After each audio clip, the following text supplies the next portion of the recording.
So we were discussing rock in our previous session, and now the next technique that we are going to discuss here is the clustering or identification method.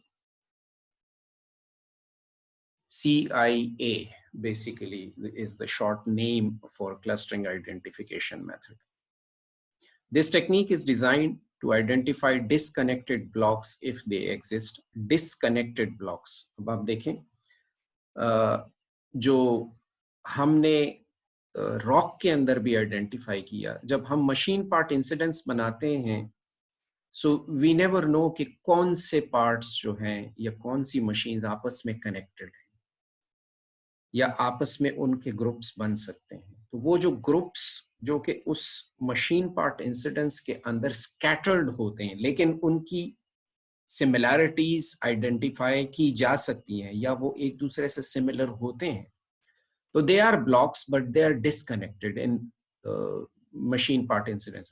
So we only need to identify. So this particular approach is also designed to identify the disconnected blocks if they exist. If there are no disconnected blocks, so be it. But generally there are certain blocks which can be connected, which remain similar, which are similar, and which can be grouped together. So identification of disconnected blocks.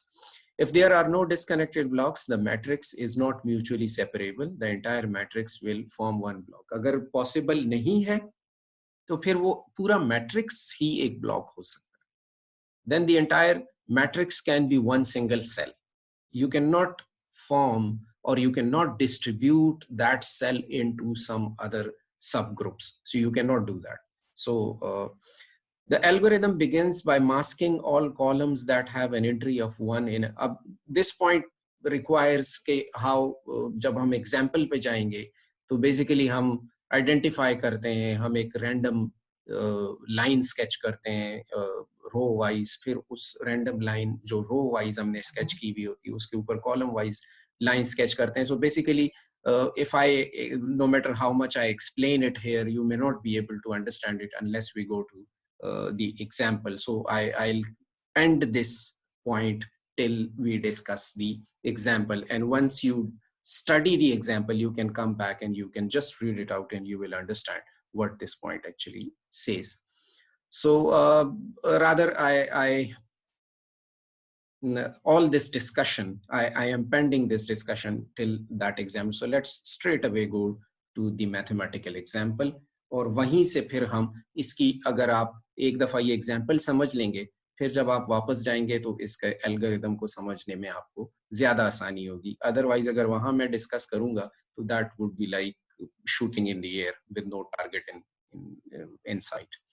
So basically this is the machine part incidence matrix. इसके ऊपर हम बात कर चुके हैं.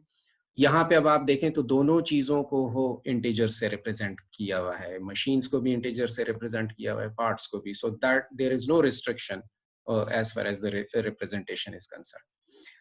Inside the matrix, the details are the same. All the blank spaces represents zeros, and there are certain ones like part 1 require machine 5. It also requires machine 7 because there are 2 ones in this column. Similarly, part 2 requires machine 3, and it also requires machine 6. So this is the input matrix that we require. कहाँ से बनेगा, ये हमें parts के बारे में information होनी चाहिए. What are the parts that we are producing? What are the machines that we are having? And what is the processing requirement of each part? उस पे कौन से operation है, वो operation किस machine पे हो सकता है. If these information, this detail of information is available, so we can put them on a matrix and we get an input matrix. So initially this is that input में. अब step 1 में हमारा मकसद यहाँ पे ये होता है कि इस मैट्रिक्स को लेके इसको एक ब्लॉक डायगोनलाइज्ड फॉर्म में कन्वर्ट करें. How can step 1? Select any row I of the incident matrix and draw a horizontal line HI through it. So we will randomly select a row. यहाँ पे हम एक इनमें से कोई एक रैंडम नंबर चूज करते हैं, और जहाँ पे हमें फॉर एग्जाम्पल हम 3 को चूज करते हैं, तो हम 3 के ऊपर एक स्ट्रेट हॉरिजेंटल लाइन लगा देते हैं। This is our step 1। ठीक है, row 3 of the matrix is selected randomly and a horizontal line H3 is drawn. ये नेक्स्ट फिगर के अंदर आपको नजर आ रहे हैं, नेक्स्ट स्लाइड पे। अब this was the selected row and this was the line that we sketched. Now in step 2, for each entry of 1 crossed by the horizontal line H3, draw a vertical line Vj. 3 vertical lines V2, V6 and V7.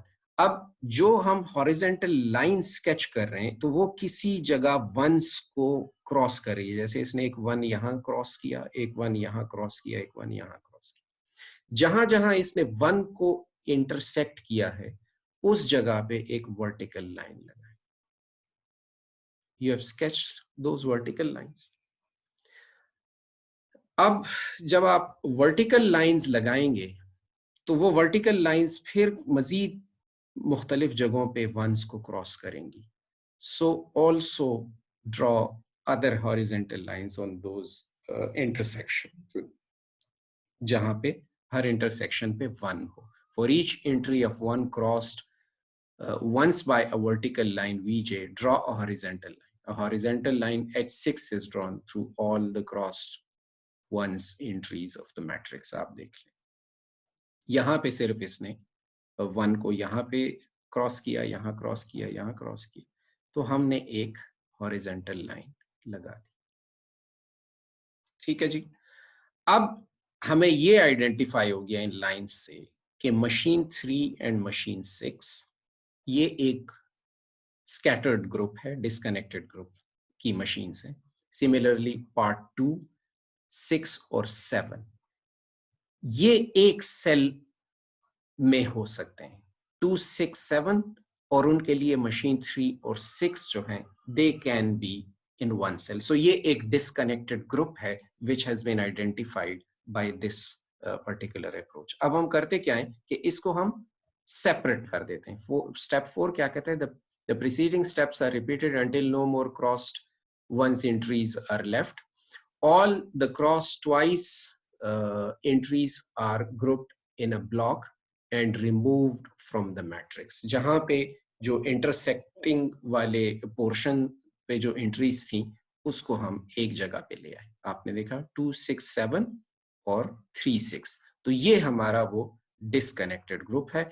बाकी matrix को हमने इससे separate कर दिया। अब हम next में करेंगे ये, इस ग्रुप को हमने अलहदा कर दिया, जो आपने कॉर्नर में लिखा था 2, 6, 7 और 3, 6 और उसके प्रोसेसिंग, वो हमने अलहदा कर दिया।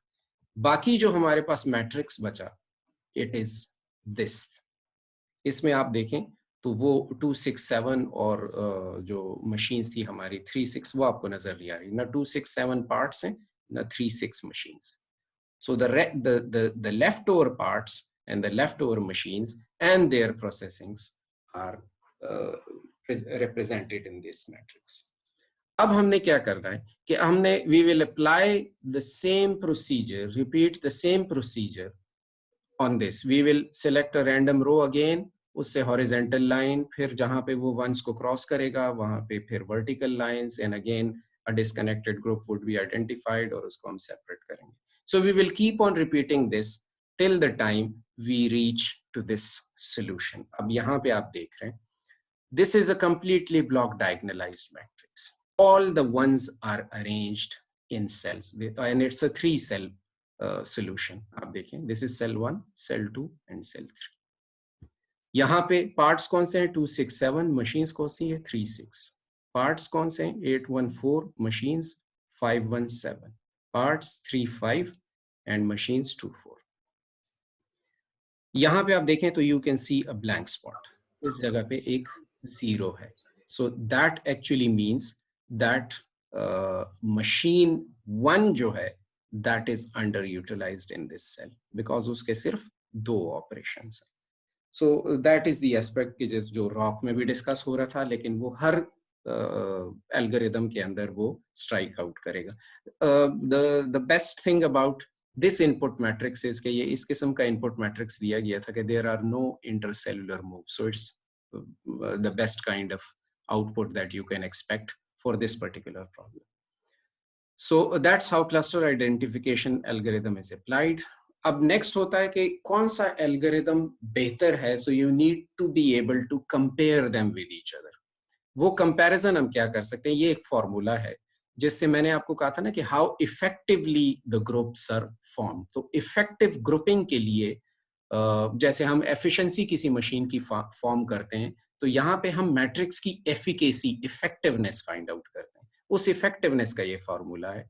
जो फॉर्मूला है उसके अंदर वेरिएबल है n1. n1 किसको रिप्रेजेंट करता है, total number of ones in the machine part incident, total operations कितने हैं, ठीक है. फिर n1 आउट, n1 आउट जो है this represents the total number of outliers, या आप ये कह सकते हैं इंटरसेलुलर मूव्स, जो ब्लॉक डायगोनल्स के बाहर फाइनल सोल्यूशन में जो वंस होते हैं ये उसकी तादाद है. Again, this n1 is the total number of operations, and n0 block diagonals के अंदर कितने zeros हैं, that is represented by this variable. तो जब आप ये values इस expression में डालते हैं and you multiply it by 100, so you get the grouping efficacy, जिसको हम GE से shortly represent करते हैं. इसका full जो टर्मिनोलॉजी है दैट इज ग्रुपिंग एफिकेसी. सो यहां से हम किसी भी ग्रुपिंग की इफेक्टिवनेस फाइंड आउट कर सकते हैं, और जब हम इफेक्टिवनेस फाइंड आउट करते हैं तो फिर हम ये देखते हैं कि हाउ गुड और बैड द सोल्यूशन इज, और इसी को यार्ड स्टिक बना के मुख्तलिफ रिसर्चर्स अपने काम को दूसरों के काम के साथ कंपेयर करते हैं on the basis of these grouping efficacy values. ठीक है, यहाँ पे एज एन एग्जाम्पल मैंने कैलकुलेट किया, ये दो मैट्रिसेस हैं, ये रॉक की आउटपुट थी, ये CI की आउटपुट है. दो के ये दो डिफरेंट प्रॉब्लम्स हैं तो ये हम कंपेयर नहीं कर सकते, लेकिन यहाँ पे आप देखें तो ग्रुपिंग एफिकेसी इस मैट्रिक्स की 94.73% है, because total number of 18 operations हैं, कोई भी आउटलायर नहीं है तो that is 0. Again, total number of operations 18, and there is 1 0 in the block diagonal, which is this one. Okay, so putting this, so the grouping effectiveness is 94.73%. Similarly, for this, there are a number of different outliers. आप देख सकते हैं 13 total number of outliers हैं या intercellular moves हैं. 0 इसके block diagonals में कोई नहीं है, तो जब आप इसको, और total number of operations 32 हैं, जब आप इनको डालते हैं तो you get the grouping efficacy of 59.38%. तो अब अगर for a similar problem some approach is say like generating 75% or 80% of grouping efficacy, तो वो algorithm रॉक के मुकाबले में या इस solution के मुकाबले में बेहतर perform कर रहा है. So that's how the comparisons are carried out. Okay ji, benefits, which is the last part of this discussion. Benefits of applying grouping technology: reduction in production floor space required. Reduction क्यों? Because हमने कहा कि जब हम batch type production manufacturing में operate करते हैं तो हम जो फंक्शनल बेस लेआउट में हम बैच टाइप मैन्युफैक्चरिंग करते हैं. जब बैच टाइप मैन्युफैक्चरिंग करते हैं तो बैच का कोई साइज होता है, हर बैच में 100, 200, मे बी 1000 कंपोनेंट्स. अब वो 1000 कंपोनेंट्स जो है वो आपने शॉप फ्लोर ड्यूरिंग प्रोसेसिंग आपने उनको शॉप फ्लोर पे ही स्टोर करना है.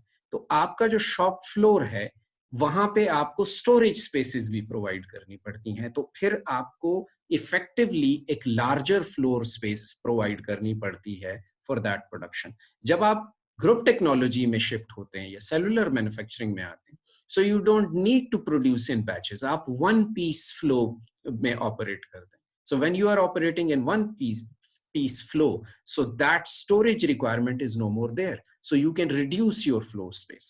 So that is the aspect कि कहते हैं कि reduction in production floor space.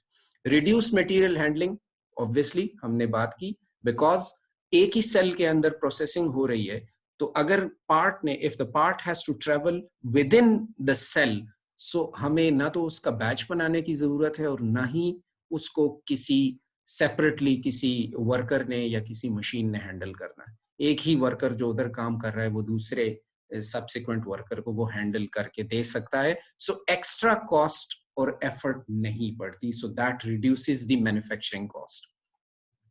Reduction in setup time and production time. Production time तो रिड्यूस होता है बिकॉज पार्ट ट्रेवल टाइम कम है, एक ही सेल के अंदर प्रोसेस हो रहा है। सेटअप टाइम इसलिए कि हम जब फैमिलीज बनाते हैं तो फैमिलीज में हम साइज और प्रोसेसिंग दोनों चीजों को मद्देनजर रखते हैं। तो अगर if they are of similar size, so they require similar work holding devices, they require similar cutting tools, they require similar machine sizes, so that reduces setup time। आपको एक पार्ट को उतारने और दूसरे पार्ट को वापस मशीन के ऊपर लगाने में ज्यादा टाइम नहीं चाहिए होता है। You can quickly get the machine up and running, so that reduces the setup time requirement। so जब setup time रिड्यूस होता है तो ऑब्वियसली आपका साइकिल टाइम भी रिड्यूस होगा। सेटअप टाइम वो है कि जिसके अंदर आपका, ऑब्वियसली मैं नॉर्मली कहता हूँ कि घड़ी तो ऑब्वियसली चल रही है लेकिन मशीन रुकी हुई है, तो जितना जल्दी हमने मशीन को we have brought it back into operation status, so that would mean कि हमने वो जो आइडल टाइम है उसको रिड्यूस किया। So setup time is basically the idle time in production. जितना हम रिड्यूस कर सकेंगे that would reduce the cost of manufacturing.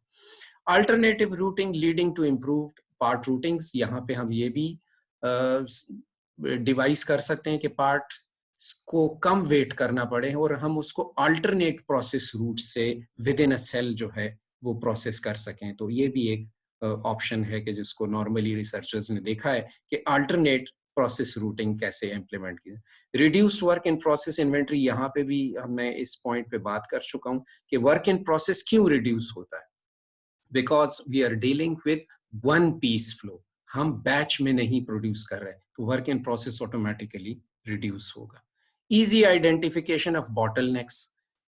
Japanese का कॉन्सेप्ट ये है कि जब आपके work in process shop floor पे बहुत ज्यादा हो तो उसका मकसद ये होता है, उसको उसकी एक एनोलॉजी उन्होंने बनाई है कि अगर फॉर एग्जांपल एक नदी है और उसके अंदर बहुत से नोकीले पत्थर हैं, लेकिन अगर पानी की सतह उन नोकीले पत्थरों से ऊपर हो, so you can not see the sharpness of the rocks inside. इसका मतलब है वो आपकी नजर से ओझल हो जाते हैं। इसी चीज को, इसी एनालॉजी को यूज किया उन्होंने कि जितना वर्क इन प्रोसेस ज्यादा हो जाता है तो वो पानी की सतह की तरह है। जब work in process pile up होता है तो जो मैनेजर्स होते हैं, शॉप फ्लोर सुपरवाइजर्स होते हैं, वो शॉप फ्लोर की एफिशिएंसी को विजुअली नहीं देख सकते, it goes out of their vision, and because of that क्या होता है, बॉटल नेक्स, कहाँ पे काम रुक रहा है, बॉटल नेक्स का मकसद है कहाँ, which are the problem areas, वो आइडेंटिफाई नहीं हो सकते। लेकिन जस्ट बिकॉज यहाँ पे you can have lesser work in process, so bottlenecks can be easily identified. Improved material flow and reduced warehouse. Material flow तो obviously one piece flow है, so the flow would be like smooth. Reduced warehousing costs because you are not keeping things in storage.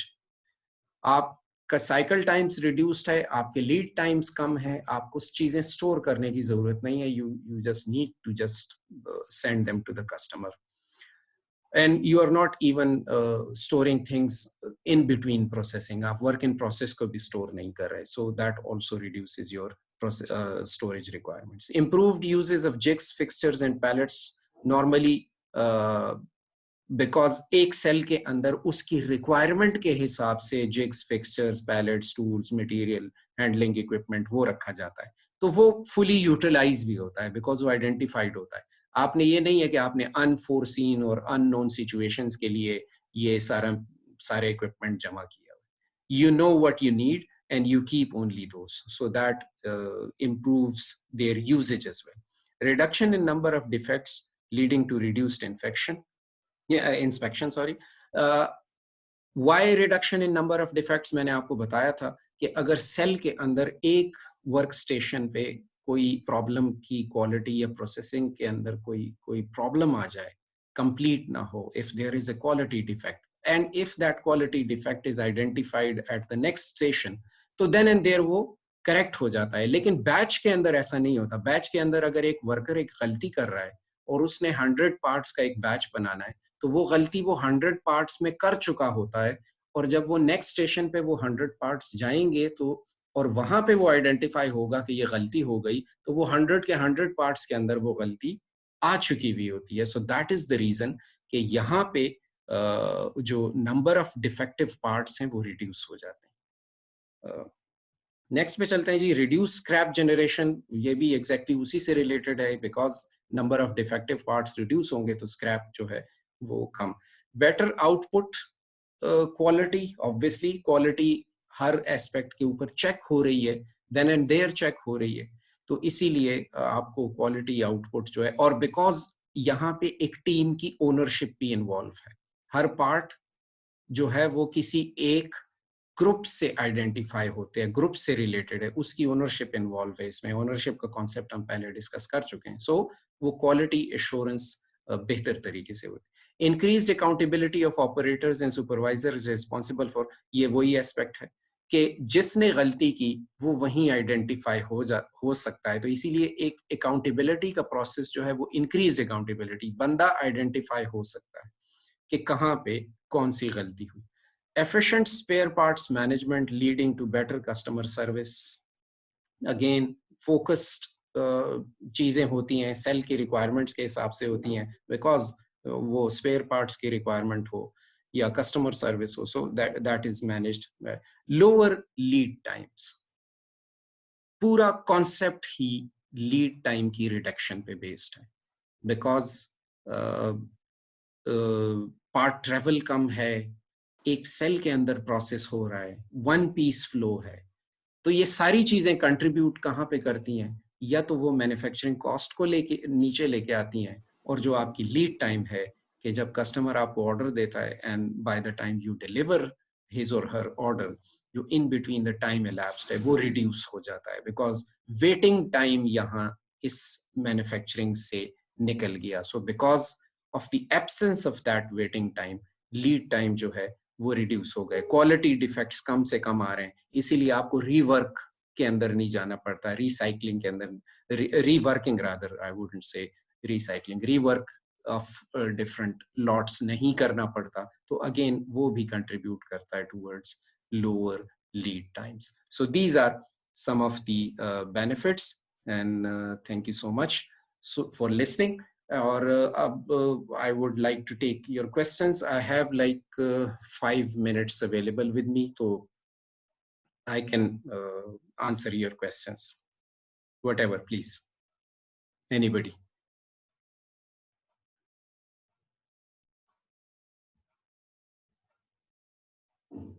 जी, कोई पूछेगा question?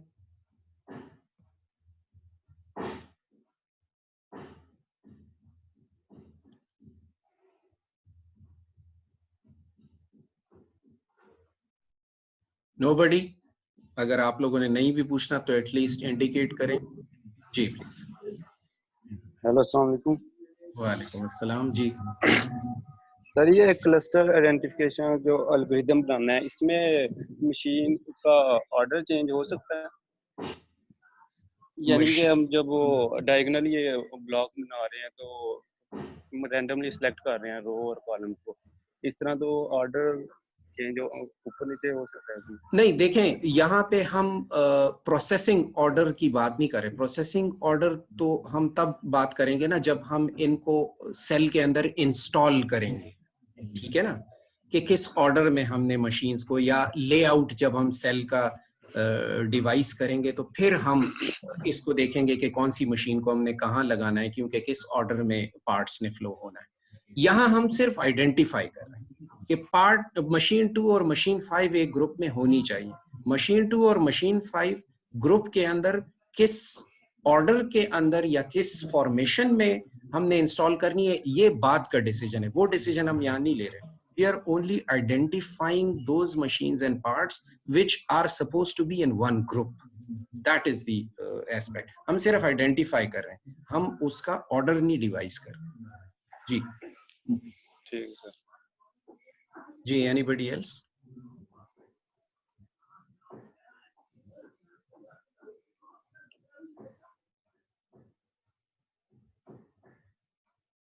किसी और का question please?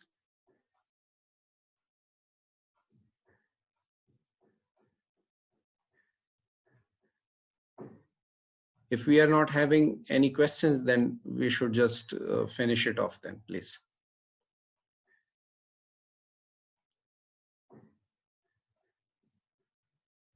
कोई question नहीं? Somebody has to respond, please.